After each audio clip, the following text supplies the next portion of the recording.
നമ്മൾ ജീവിതത്തിൽ വിജയിച്ചവരെ കുറെ ആൾക്കാരെ കണ്ടിട്ടുണ്ടല്ലേ. വിജയിക്കാൻ വേണ്ടി കുറെ പരിശ്രമിക്കുന്നവരാണ് നമ്മളൊക്കെ. എന്താണ് വിജയം എന്ന് പോലും അറിയാതെ പരിശ്രമിക്കുന്നവരാണ് എന്നുള്ളതാണ് സത്യം. അപ്പൊ ഞാൻ അതിൽ ചെറിയൊരു ഡെഫിനിഷൻ തരാനാണ് ആഗ്രഹിക്കുന്നത്. വിജയത്തിന് പ്രധാനമായിട്ട് വേണ്ട കാര്യത്തില് നമുക്ക് നമ്മുടെ സ്വഭാവത്തിലെ വൈകല്യങ്ങളെ തിരിച്ചറിയുക എന്നുള്ളതാണ്.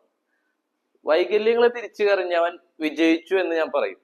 കാരണം വൈകല്യങ്ങളെ തിരിച്ചറിഞ്ഞവന് മനസ്സിന് സമാധാനവും, അതുപോലെ തന്നെ നമുക്ക് എവിടേക്കാണ് എത്തിപ്പെടേണ്ടത് അത് എത്തിപ്പെടാൻ വേണ്ട ആവശ്യമായിട്ടുള്ള ക്ഷമയും അതിന് വേണ്ട സ്കിൽസും അവനെ അക്യൂർ ചെയ്യാനുള്ള ഒരു മാനസിക വികാസം അവനക്ക് ഉണ്ടാവും എന്നുള്ളതാണ്.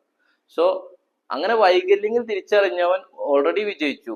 ഇനി അവന്റെ പേഴ്സണലി വിജയം എന്ന് ഉദ്ദേശിക്കുന്നത് അവൻ സാമ്പത്തിക വിജയമായിരിക്കാം, അല്ലെങ്കിൽ ബിസിനസ് വിജയമായിരിക്കാം, അല്ലെങ്കിൽ പൊളിറ്റിക്കൽ വിജയമായിരിക്കാം, അല്ലെങ്കിൽ അവന്റെ ഫാമിലിയുടെ ഒരു വിജയമായിരിക്കാം. അതെല്ലാം അക്യൂർ ചെയ്യാൻ നമുക്ക് കഴിയും. സോ നമ്മളെ വൈകല്യങ്ങൾ തിരിച്ചറിഞ്ഞുകൊണ്ട് നമ്മൾ ആദ്യം സ്വയം വിജയിച്ചാനാവുക. അത് കഴിഞ്ഞ് സൊസൈറ്റിയുടെ മുന്നിൽ വിജയിക്കാൻ